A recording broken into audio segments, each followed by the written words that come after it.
Hello, my name's Hayley and I am the very loyal keeper of this old man right here. His name is Toby and we've just managed to get him through his 44th winter. And yeah, that means that he is 44 years old. I wanted to make this video to make people aware of how hard it can be to have an elderly horse and how much effort and how many things you need to either slightly change or do so that they are happy later on in their lives. You see, when you're a kid and you really want your first pony and it's all you can think about, it's all that you want. And then you manage to get one and you are the luckiest, most privileged person in the whole world. What you don't think about at that time is how are you going to look after them when they're older and what problems might you face?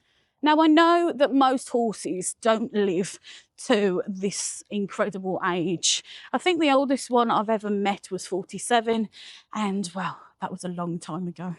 And I know that it's not something that people really think about when they first buy their horse. It's all the, I can't wait to go riding, or I can't wait to learn to jump, or take them to faraway places and do fun rides and endurance rides, you know, the fun things like that. What you don't think about is what's going to happen when they get older. So I thought I'd make this video to point out a few of the things that I've come across with having Toby for all this time, just so that you've got a bit of an idea of what's to come in the future. So the first thing I want to talk about is mobility. I have to walk Toby twice a day and we don't walk for that long, maybe 20 minutes each time. But if I don't walk him, then he doesn't think he needs to go for a walk. He would much prefer to go and stand in his stable. So it's good for me to get his joints moving, and this is the only way that I can get him to do it. He would love to go out hacking with us, and maybe in the summer if he's feeling a bit better then we can do that, but he gets a bit excited because he really does still love to be out. Actually, in June last year he took my youngest son to his school prom, and I'll link that video to the end of this one just in case you'd like to watch that one too. That's actually another thing. Back in the day when Toby was a young man, I could never get him to go into a stable. It just wasn't his thing. And instead of staying in the stable, he would either climb over the door or dismantle parts of himself, which he's actually quite good at. And yeah, it was just an absolute nightmare, especially when he had to have his eye out a few years back. And well, it was almost impossible to keep him in the stable because, he just didn't like it in there. Now, I'm quite sure that it's because the stables that we have here are always open and he's got the freedom to choose whether he wants to be in there or not. But now he spends the majority of his time in stables, in the two stables that we've got, and he just loves it. But if I don't walk him every day like we're doing now, then he literally will just camp out in those stables and not move. So that brings me to my next point, and that is drinking. You see, I thought it would be a really good idea to take away the one water bucket that was very close to the stable, and I thought, if I take that water bucket away, come on, Tobe, come on. If I take that water bucket away, it'll make him go to the one that was a bit further away. Now he knows where they all are. Yes, he's blind, but he's very good at getting around. So what he did instead was just not drink anything at all. He thought, no, if you're not going to give me my bucket that's right next to my stable, then I just won't drink anything at all. And that's literally what he did. So when I got here, the following morning, he was very wobbly and he was all tucked up. And it was because he just hadn't bothered to have anything to drink. I don't know whether he's going a bit senile. He might be. He's definitely going deaf now. And that's a new thing as well. He always had selective hearing, but yeah, now he can't hear me at all. So if I call him from the top of the track, then no, he will not come out of that stable to watch me walking down like he used to. And that, I guess, brings me to my next point. You see, having an old horse really does cause a lot, and I mean a lot, of anxiety. You see, every day as I walk down the track, I have the same mantra, and it really is, not today, not today, not today. Please let him be alive. Not today, not today. See what I mean? And yeah, it's not nice, because especially when they're not feeling very well, and he's not feeling very well at the moment, you never know what you're going to be greeted with when you get down here.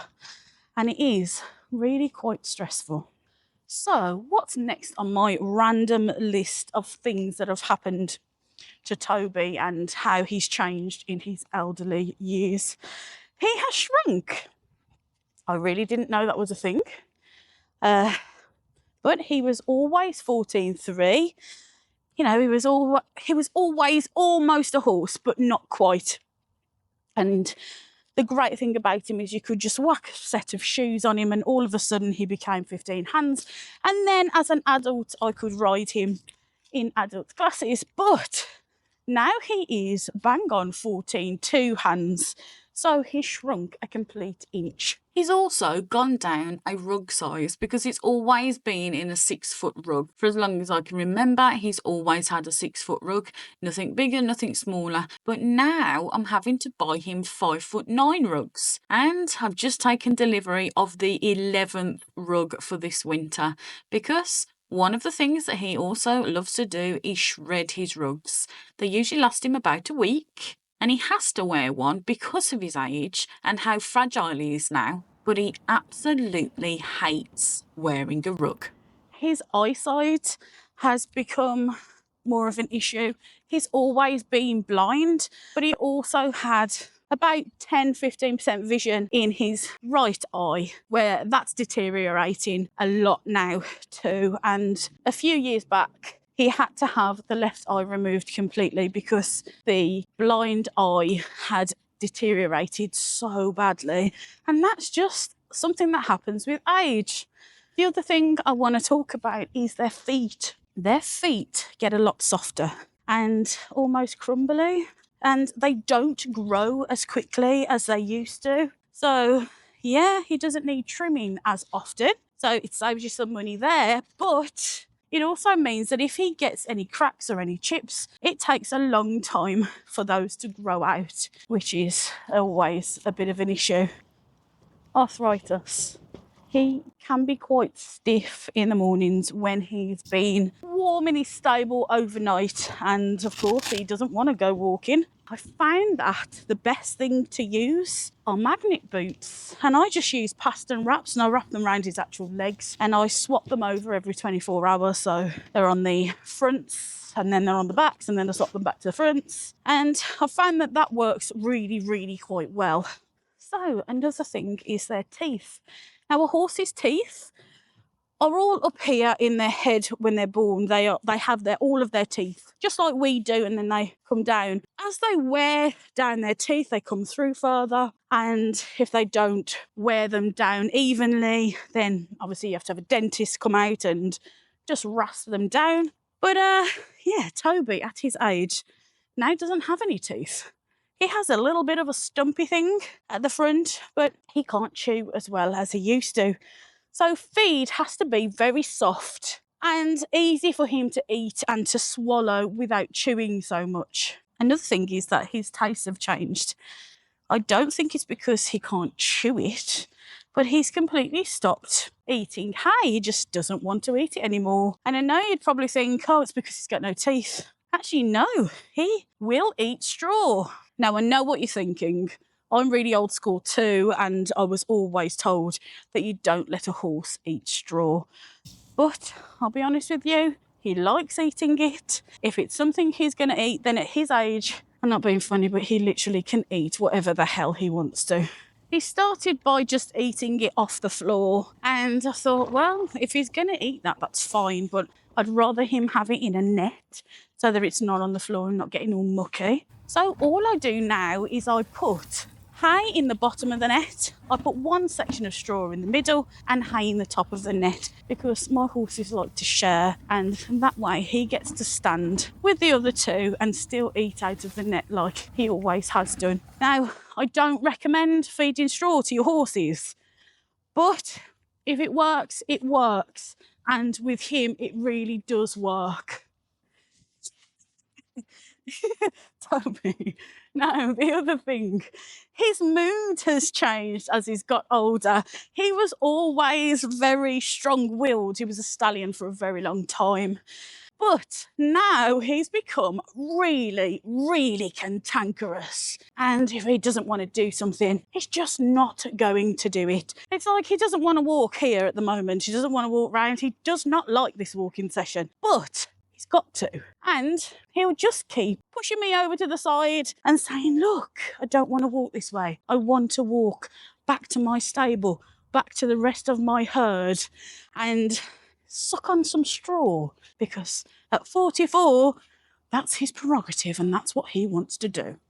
So I guess I'm making this video because having a horse is such a huge responsibility and a big deal. And I think when you're a child, you just don't realise what a big commitment it's going to be. I know that loads of people just sell on their horses as they get older and they use them more as cars, you know, more of a commodity. You know, if they need something bigger, they'll just get something bigger and sell off the smaller one. But for those of us like me that keeps them literally until the end, then you really do need to think about these things and realise that, yeah, your horse could do exactly what Toby's doing and survive into its late 40s.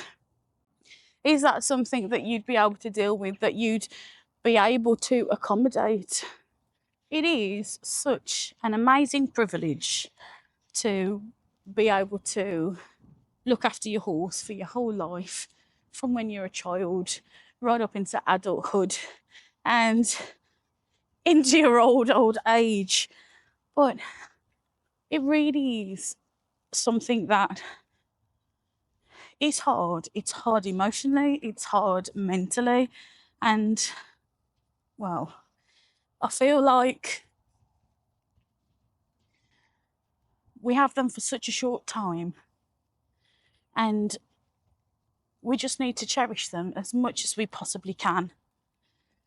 And just thank our blessings, count our blessings every day, and the fact that we've still got them, and that, you know, this old man has taught my youngest son to ride. He taught my eldest son to ride. He has been a huge part of my life since I was a kid, and I'm so grateful for that, because let's face it, he owes me absolutely nothing, and I literally owe him everything. So thank you so much for watching this video. If you've got an elderly horse, then let me know in the comments below, because I would love to hear all about them. And until the next video, bye-bye.